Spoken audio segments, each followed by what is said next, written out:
Quiero que se fije bien en esta imagen. Guárdela en la memoria porque volveremos sobre ella. Se trata, en efecto, de un carro al galope encontrado en la zona de Tamasjert, al sur de Argelia. Una pintura como otras que iremos viendo, que guarda una estrecha relación con la historia que quiero contarle.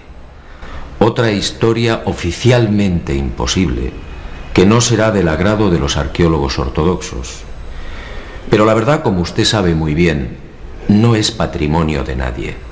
Sígame y juzgue por sí mismo.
Keops, Kefren, Micerinos, el símbolo de Egipto, la última de las 7 maravillas del mundo antiguo, y sobresaliendo como una reina Keops, la gran pirámide.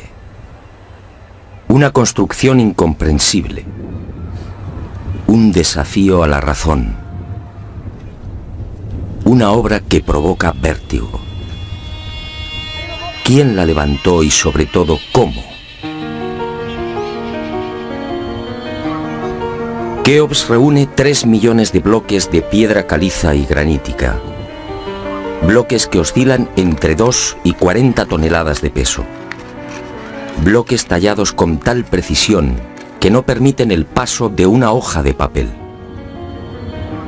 Un monumento cuyo revestimiento original, hoy casi desaparecido, estaba formado por losas de caliza pulida de hasta 16 toneladas. Y a su lado, otro coloso, Kefren, casi 1.700.000 metros cúbicos de piedra. Bloques idénticos a los de Keops, con un revestimiento original de caliza pulida y granito rojo de Asuán. En su base cabrían 7 campos de fútbol. Por último, Micerinos, la más modesta pero igualmente soberbia y desconcertante. Su altura equivale a un edificio de 20 plantas. Hoy la tecnología tendría graves dificultades para alzar y depositar esos bloques de piedra.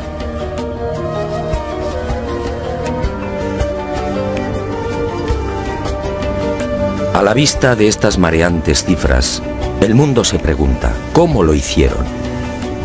Para la arqueología oficial no hay duda.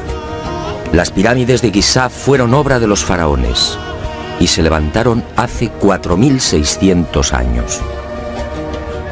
Los bloques fueron trasladados desde las vecinas canteras de Tura y Mohatan, a escasos kilómetros del Cairo, y encajados en los respectivos monumentos mediante el uso de gigantescas rampas. Rampas, dice la arqueología, por las que miles de obreros empujaban los bloques con el auxilio de rodillos de madera.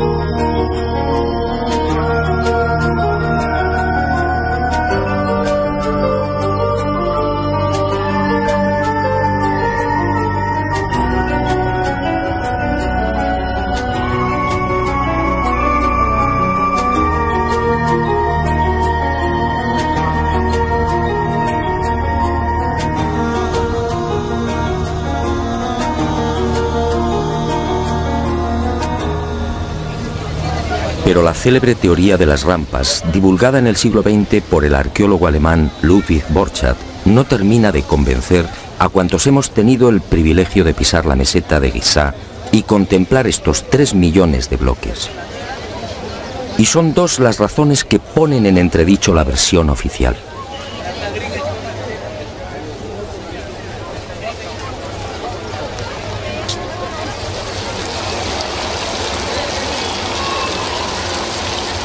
Según los arqueólogos, la Gran Pirámide fue construida por Keops, el faraón que reinó entre los años 2590 y 2567 a.C. Basta un sencillo cálculo para comprobar que en esos 23 años de reinado, los trabajadores tuvieron que mover y elevar hasta las correspondientes hiladas un total de 357 bloques por día. 357 moles de piedra con pesos que oscilan entre 2.000 y 40.000 kilos.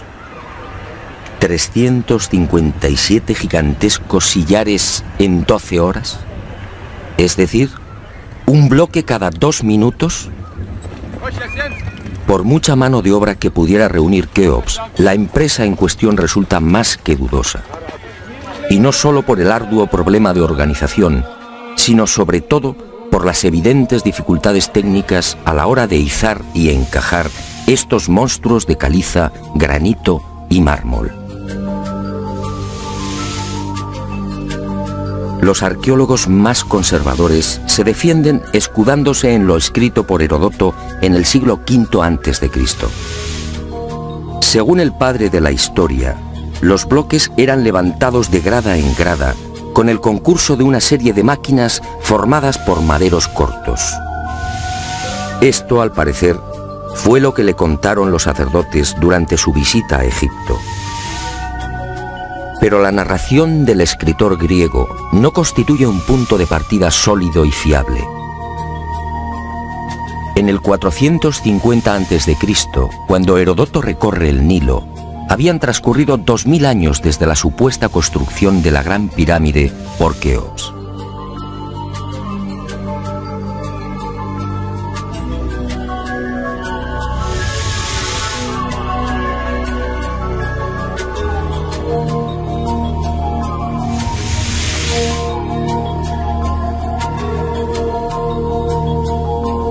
Heródoto no menciona las rampas, ni se atreve tampoco con el espinoso problema de los 357 bloques por día.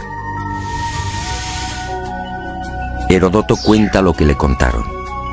¿Es esto una prueba científica para determinar cómo y cuándo se levantó la Gran Pirámide?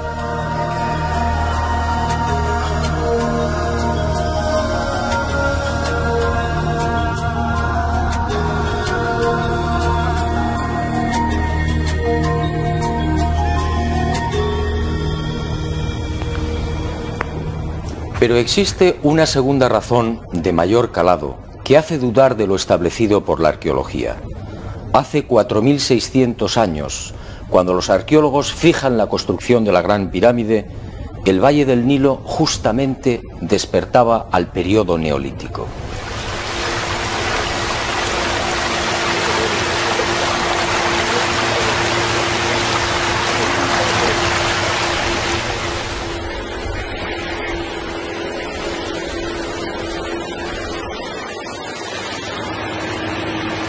En otras palabras, tanto en el sur, en el Alto Egipto, como en las regiones del Fayum y del Delta Occidental, los habitantes malvivían en chozas de juncos y adobe. Se hallaban todavía en la Edad de Piedra, con un precario desarrollo agrícola y un incipiente pastoreo.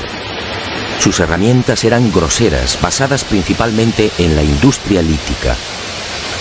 Sería 3 siglos después, hacia el 2300 a.C., cuando estos pueblos entrarían en la Edad del Bronce. Y surge la primera gran contradicción. Si Egipto cambia la piedra por el bronce en el 2300 a.C. aproximadamente, ¿cómo pudieron levantar la Gran Pirámide 300 años antes? ¿Con qué herramientas? ¿Con qué clase de conocimientos?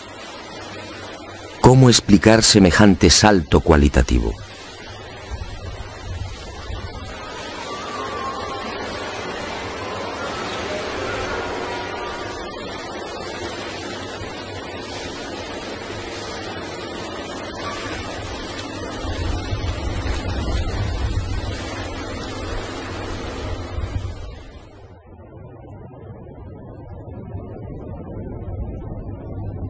Nadie en su sano juicio y con un mínimo de información puede aceptar que esta maravilla arquitectónica fuera obra de unas gentes primitivas que ni siquiera conocían la escritura.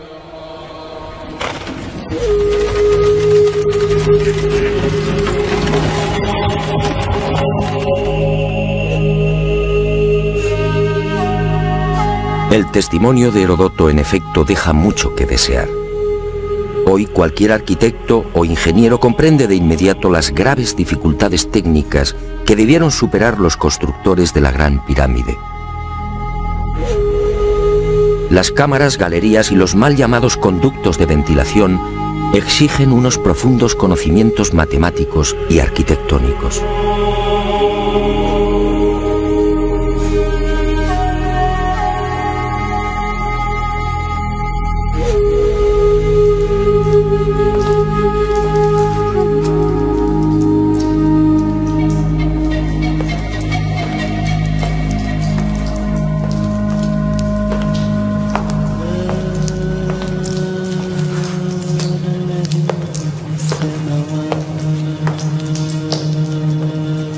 Basta echar un vistazo a las toscas herramientas con las que, según los arqueólogos, se construyeron las pirámides para comprender que algo falla en esta historia.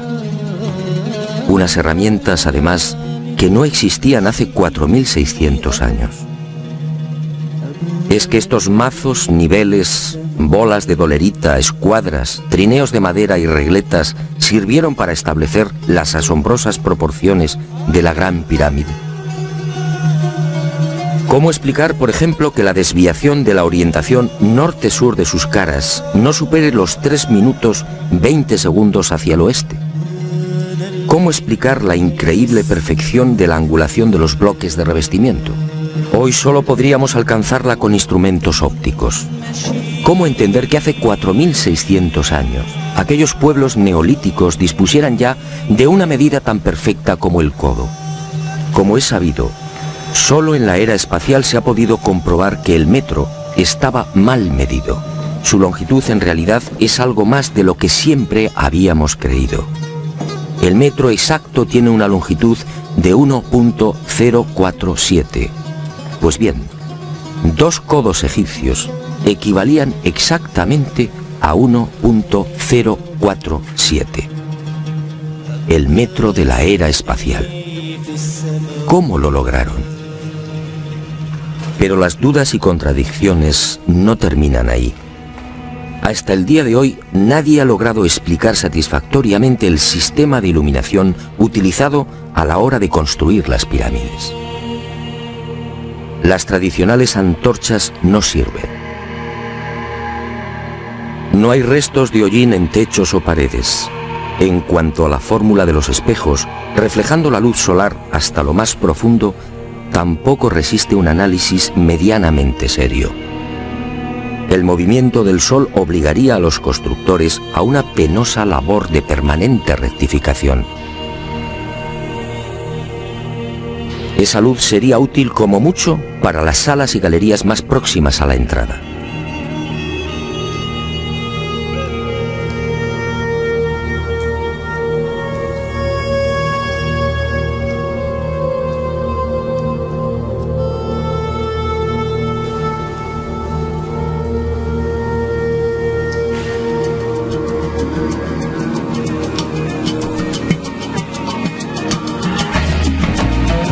Las explicaciones de los arqueólogos tampoco convencen cuando alguien pregunta por el método utilizado para cortar los enormes bloques de granito.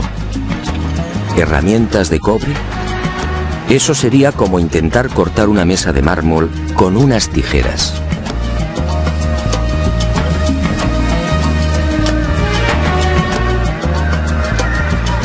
Y otro tanto sucede con el asombroso y enigmático pulido de los vasos de diorita y granito. ¿Qué clase de taladro utilizaban para que la cara interior ofrezca el mismo pulido que la exterior? ¿Cómo lo lograban si por las bocas de estos panzudos vasos no cabe siquiera la mano de un niño? Y otro detalle estremecedor. Al examinar el pulido de estos vasos y platos, los expertos han comprobado que a cada vuelta la presión ejercida era 500 veces mayor que la obtenida en la actualidad con los poderosos taladros de punta de diamante artificial. Y de nuevo la gran interrogante.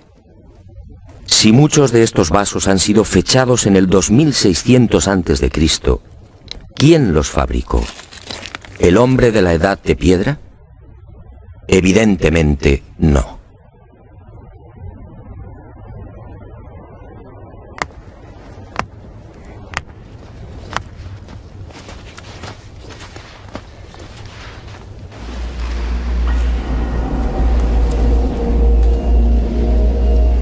¿Y quién fue capaz de un pulido como el que presenta el supuesto sarcófago de la pirámide de Keops? El acabado en el bloque de granito resulta imposible para un hombre del Neolítico. Mientras las esquinas aparecen absolutamente cuadradas, el índice de imperfección de la superficie del sarcófago no llega a 2/10 de pulgada. Es decir, la 10ª parte del espesor de un cabello humano. Esa perfección en el trabajo sobre la negra y dura diorita alcanza su máxima expresión en la estatua del citado faraón Kefren, hallada en el Templo del Valle, junto a la pirámide que lleva su nombre. El pulido de la misma es tal que solo cabe el silencio. Nadie sabe, nadie entiende cómo se logró semejante belleza hace 4500 años. ¿Y cómo explicar la técnica empleada para la ejecución de estas perforaciones? Son perfectamente visibles en muchos lugares del Egipto faraónico. Aquí, en la entrada real de la pirámide de Keops, tenemos una muestra. Para la arqueología no hay misterio. Estos orificios, dicen, se conseguían mediante la introducción en la piedra de un cilindro hueco que al girar cortaba el granito. Pero al examinar la espiral grabada en el interior, algo no concuerda con la versión oficial. La distancia entre línea y línea es de 2.5 milímetros. Nosotros en la actualidad, utilizando taladros con punta de diamante artificial, solo podemos alcanzar 0.05 milímetros por vuelta.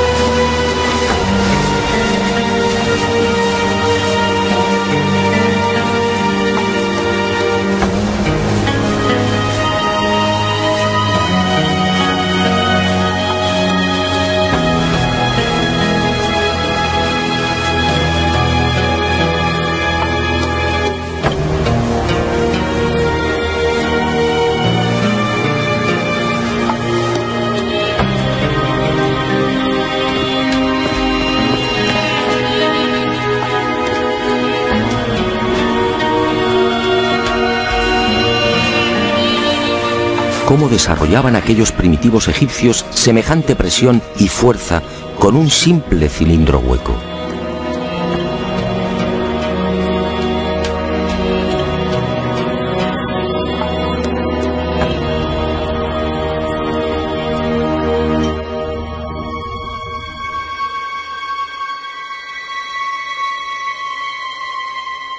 Y aunque algo posterior en el tiempo, también lo descubierto en la tumba de Tutankamón nos deja con la boca abierta.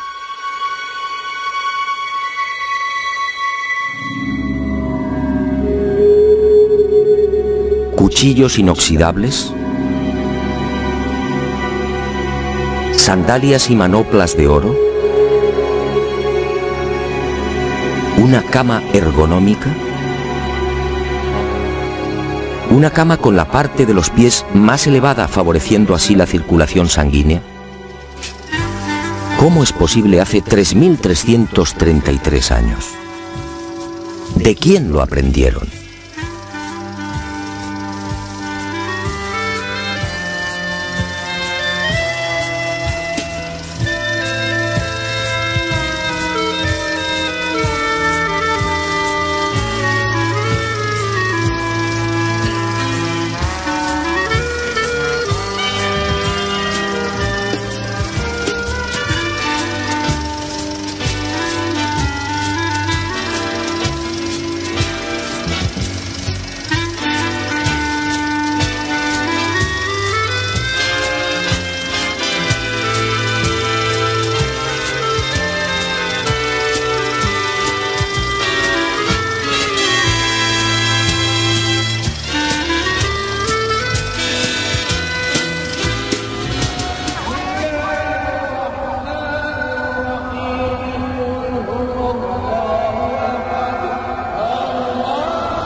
Hoy, francamente, son muy pocos los que creen en la versión oficial. Hace 4.600 años, los pueblos que habitaban esta región no estaban en condiciones de imaginar siquiera este portento arquitectónico. Pero entonces, ¿quién levantó las pirámides?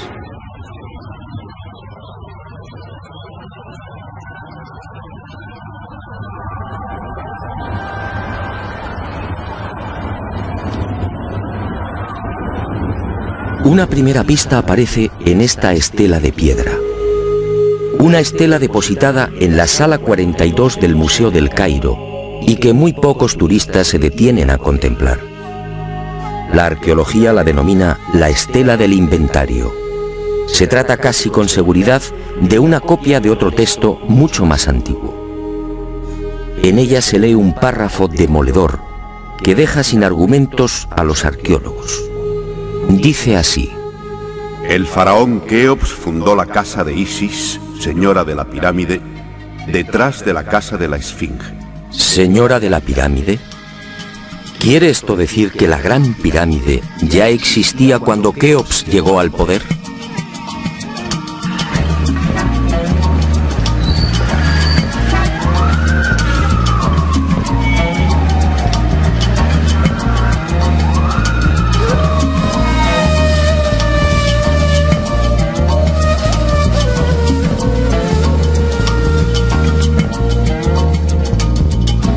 La segunda pista, mucho más espectacular, se encuentra a casi 3.000 kilómetros del Cairo. Y hacia allí nos dirigimos.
Este papiro, o lo que queda de él, recibe el nombre de Canon de Turín.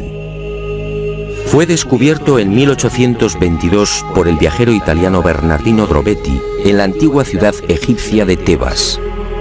El propio Champollion lo tradujo concediéndole una singular importancia. Pero la arqueología ha preferido ignorarlo.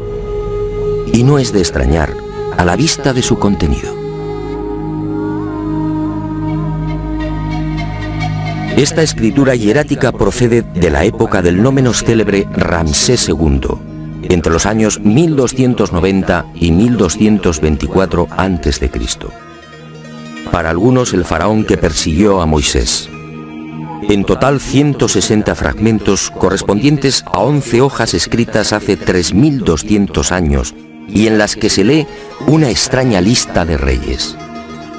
Una lista de reyes egipcios imposible para la ciencia.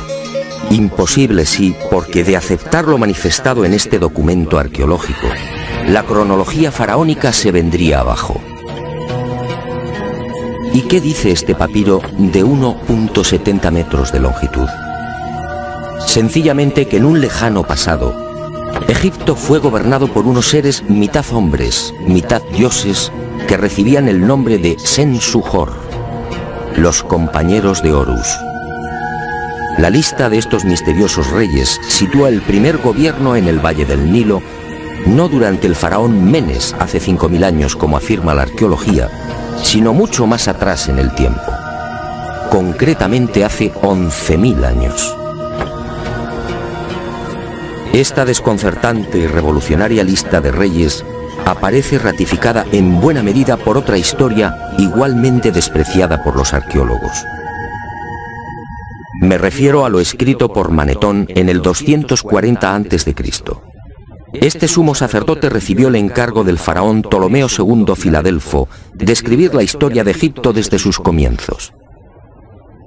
Manetón tuvo acceso a la documentación depositada en el templo de On, en Heliópolis, y cumplió el trabajo. En los escasos fragmentos que se conservan de su obra, en especial en los recopilados por Eusebio, puede leerse algo insólito que, como decía, coincide en lo básico con lo relatado en el Canon de Turín. Según Manetón, antes de Menes, el primer faraón de la primera dinastía, Egipto fue gobernado por unos semidioses y también durante miles de años. El sumo sacerdote greco-egipcio no habla de los Sensuhor, pero la casualidad es más que sospechosa. ¿Quiénes eran los Sensuhor? ¿Por qué los califican de semidioses?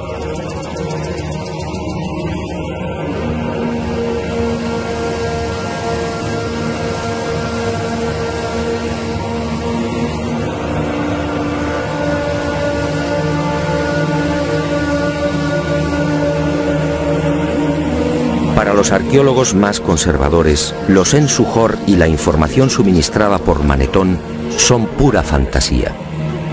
Y aparentemente tienen razón. Si Egipto fue gobernado hace 11.000 años ¿Dónde están las pruebas y los vestigios arqueológicos que deberían delatar a esas culturas? ¿O están ahí? ¿No será que la arqueología no los quiere ver?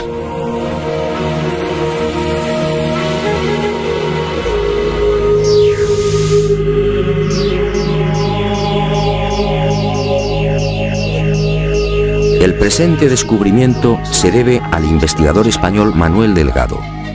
Él fue el primero en percatarse de lo que guarda el nuevo Museo Nubio. Todo un hallazgo que ofrecemos en primicia y que una vez más nos hace dudar de la cronología oficial. Este huevo de avestruz fue descubierto en la tumba 96 del cementerio 102 en Nubia por el arqueólogo inglés Cecil Malaby Firth. El hallazgo tuvo lugar en 1907, pero dada su naturaleza, fue silenciado. Alguien dibujó sobre él y lo depositó junto al cadáver. Evidentemente se trataba de un objeto muy querido por el difunto. En una de las superficies pueden apreciarse los dibujos de un avestruz y algunas plantas. En la opuesta, oh sorpresa, otra escena imposible: el curso del río Nilo y las siluetas de unas construcciones muy familiares: las 3 pirámides de la meseta de Giza. El hallazgo de este huevo de avestruz no tendría mayor importancia, de no ser por un pequeño gran detalle. Según los investigadores, los restos humanos de la citada tumba 96 se remontan a la cultura Nagada I, es decir, alrededor de 7000 años. 7000 años. Algo en efecto no cuadra. Si la arqueología afirma que las pirámides de Giza fueron levantadas hace 4600 años, ¿cómo es que aparecen dibujadas en una sepultura de hace 7000? Pero las pruebas que apuntan a un pasado mucho más remoto de lo que pretende la egiptología no terminan ahí. En 1991 volvió a encenderse la polémica. Esta vez el protagonista fue Abu el-Hol, el padre del terror, nombre dado por los naturales de la región a la mítica esfinge.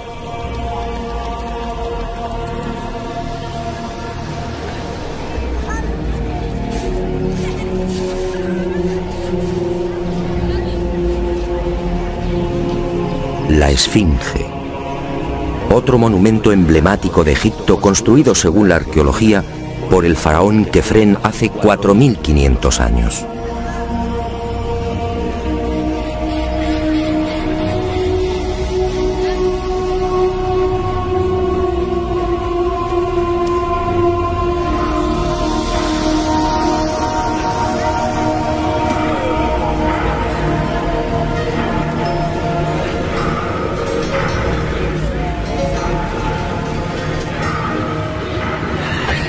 Lo que hoy podemos contemplar tiene escasa relación con la estampa original.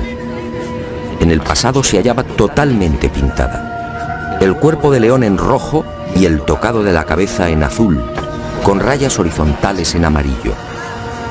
Portaba una barba postiza y por delante de esa barba aparecía una estatua a tamaño natural. Durante la invasión de los mamelucos, la esfinge fue cañoneada y la nariz destrozada. 4500 años. ¿Por qué la arqueología sitúa la construcción de la esfinge en esa época? En primer lugar, por el parecido del rostro con algunas de las estatuas de Kefren, y además por el hecho de hallarse muy próxima al templo funerario de dicho faraón. Aunque parezca increíble, eso es todo.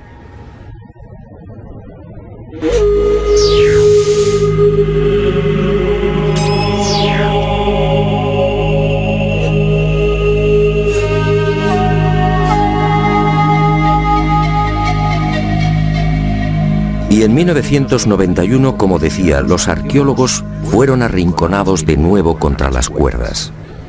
Un equipo de la Universidad de Boston, dirigido por el geólogo Robert Scott, dio a conocer un estudio que retrasaba la construcción de la esfinge en varios miles de años. Mediante la utilización de ondas sonoras y micrófonos especiales, Los geólogos norteamericanos exploraron las rocas que forman parte de la Esfinge. El resultado fue asombroso. La zona delantera del monumento y parte de las paredes del foso que la rodea presentan una erosión de 2 metros de profundidad, provocada por las lluvias. En la época de Kefren, supuesto constructor de la Esfinge, esta región era un desierto. La única explicación a esa erosión acuática hay que buscarla en un clima especialmente húmedo, entre el 5000 y el 7000 a.C. Casi mágicamente hemos llegado a un punto que ya fue contemplado en uno de los anteriores capítulos de este planeta encantado. ¿Recuerda?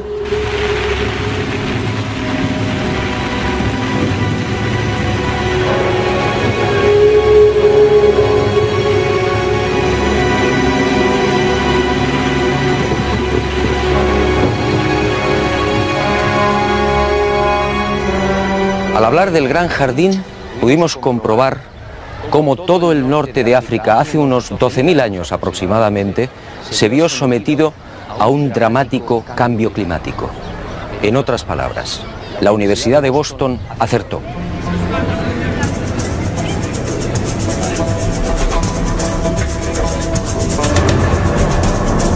Fue a partir de esa época, hace ahora unos 8.000 años, cuando los monzones perdieron fuerza y el Sáhara entró en un lento pero progresivo proceso de desertización.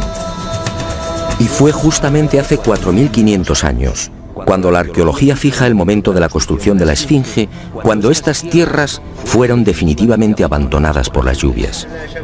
Kefren, por tanto, no pudo levantar la Esfinge. Como mucho, quizá la restauró. El padre del terror estaba aquí desde mucho antes.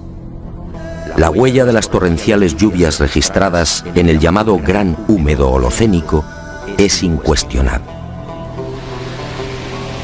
Y algo similar vino a suceder con el investigador Robert Bauval. 20 años antes, este ingeniero egipcio se atrevió a difundir una hipótesis que conmocionó a los seguidores y amantes del Egipto faraónico. Para Bauval, las pirámides de Giza no son construcciones aisladas. Las 3 forman parte de un plan unificado minuciosamente diseñado. Y para irritación de los arqueólogos más conservadores, formuló una teoría que volvía a poner en tela de juicio la ya desacreditada cronología oficial. La tesis de Bauval es conocida como la correlación de Orión, es decir, el asombroso parecido en la disposición de Keos, Kefren y Micerinos respecto a las 3 estrellas que forman el cinturón de Orión. Basta trazar una línea entre las 3 pirámides y otra entre las estrellas del cinturón para observar que sendas ubicaciones son casi idénticas. Casi idénticas, sí, pero no iguales. El ángulo de las pirámides es de 172 grados y el de las estrellas de Orión en la actualidad de 181. Bauval se percató de esta pequeña diferencia y tuvo una genial intuición. Con la ayuda de las computadoras retrocedió en la historia y descubrió que la alineación de las estrellas del cinturón de Orión coincidía con la de las pirámides hace 12.500 años. No son demasiadas coincidencias. Por un lado, la geología demuestra que la Esfinge tuvo que ser construida en pleno Gran Húmedo, es decir, hace más de 9.000 años. Por otro, el papiro de Turín y Manetón aseguran que unos semidioses gobernaron el valle del Nilo hace 11.000 o 12.000 años. Quizá más. También el huevo de avestruz hallado en la tumba 96 en Nubia nos dice que las pirámides existían ya hace 7.000 años. Y la tesis de Bauval pone punto final, insistiendo de nuevo en esa misteriosa fecha. 12.500 años.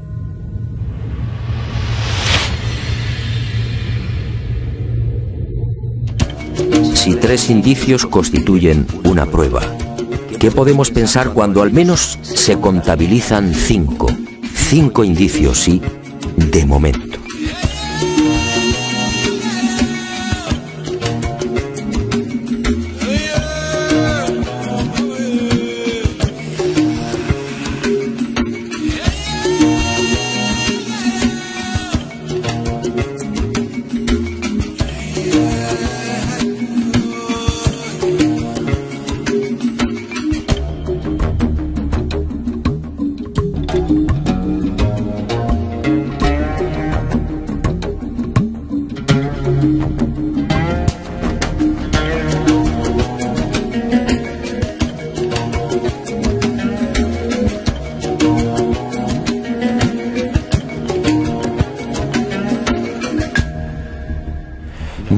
Las pruebas que contradicen la versión de la arqueología oficial no han concluido. ¿Recuerda usted esta pintura? Fue descubierta en el Tassili argelino. Según los arqueólogos, tiene una antigüedad aproximada de 5.500 años, probablemente mucho más. Se trata, en mi opinión, de un carro egipcio. Pero ¿cómo es posible? ¿Un carro egipcio a 2.500 kilómetros del Nilo?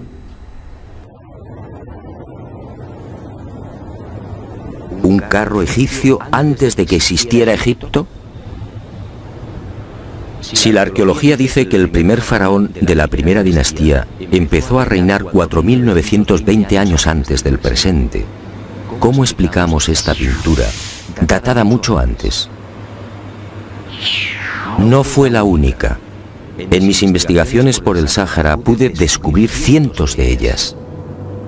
En 1982, una síntesis de los trabajos de Henry Lott sacaba a la luz un total de 600 carros pintados o grabados.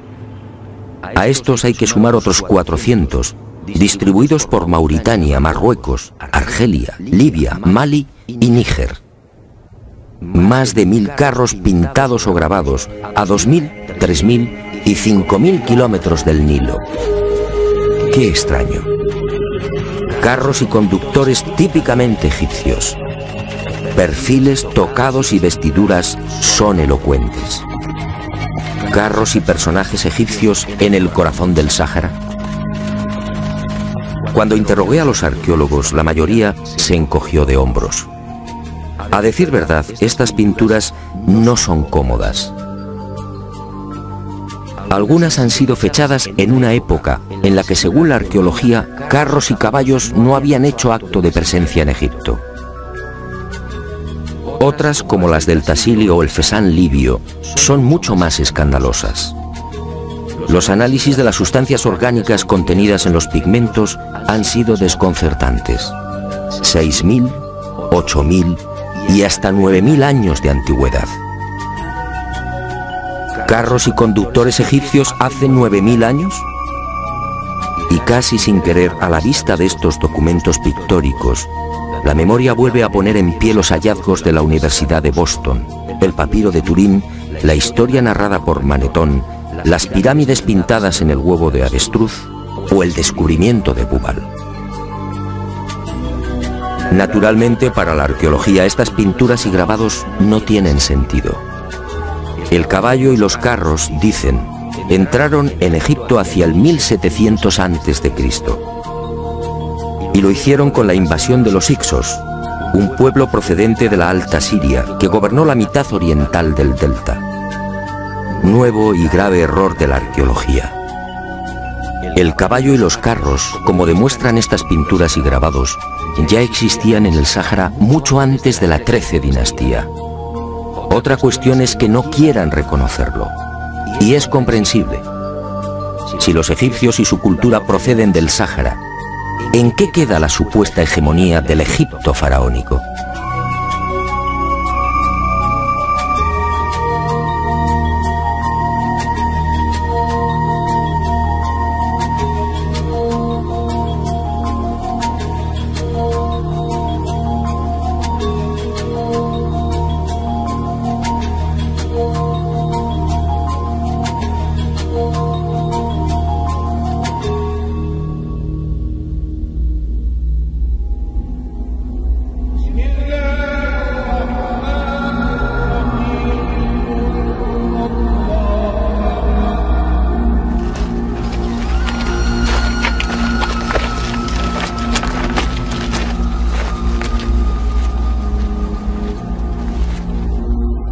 Pero las imposibles pinturas egipcias en el Sáhara, a 2.500 kilómetros del Nilo, no se limitan a carros al galope. Otras, para desconcierto e irritación de la arqueología, presentan escenas muy diferentes. Ofrendas. Personajes adornados con el ureus, la serpiente sagrada sobre las cabezas. Barcas igualmente egipcias. Vestimentas similares a las que lucen faraones y sacerdotes. Individuos de perfil al más puro estilo egipcio. pinturas todas ellas muy anteriores al Egipto faraónico.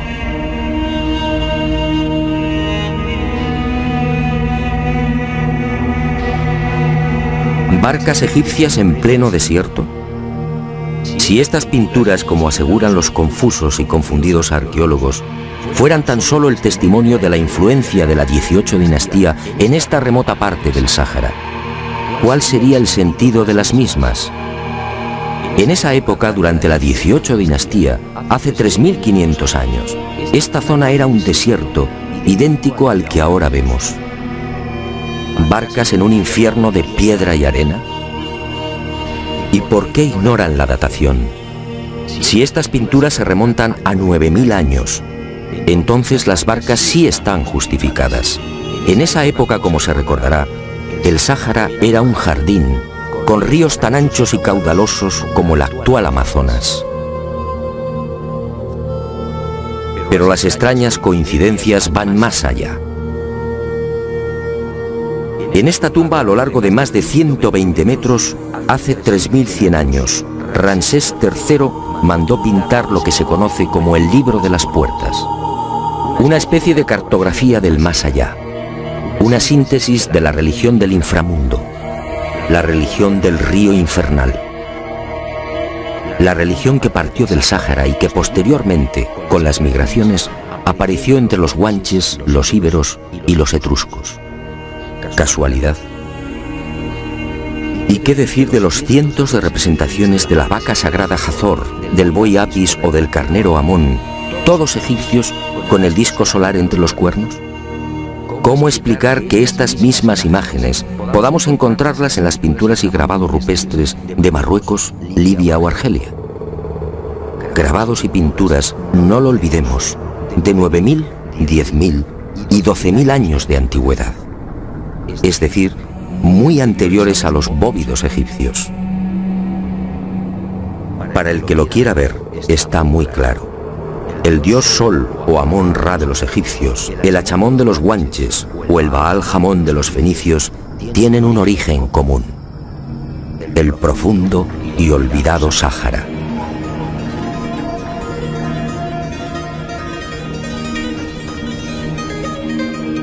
Puede que Herodoto y Diodoro de Sicilia tuvieran razón. Egipto, el Egipto faraónico, fue obra de los dioses. Ha llegado el momento de ser valiente.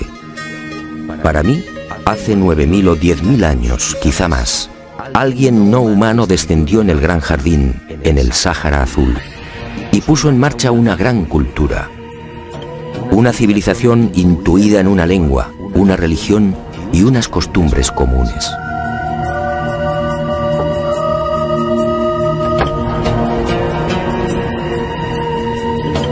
Esos seres, esos dioses de cabezas redondas pintados en Tassili, podían proceder de Orión.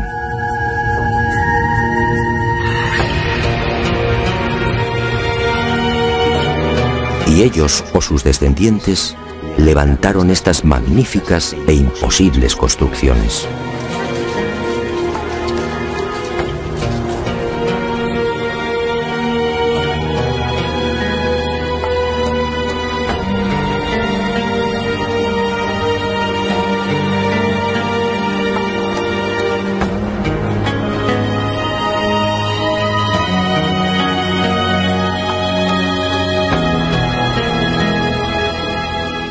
¿Cree usted que se trata de un sueño? Schopenhauer decía que toda verdad, al nacer, es ridiculizada y perseguida. Demos tiempo al tiempo. Algún día el hombre se verá obligado a escribir de nuevo la historia.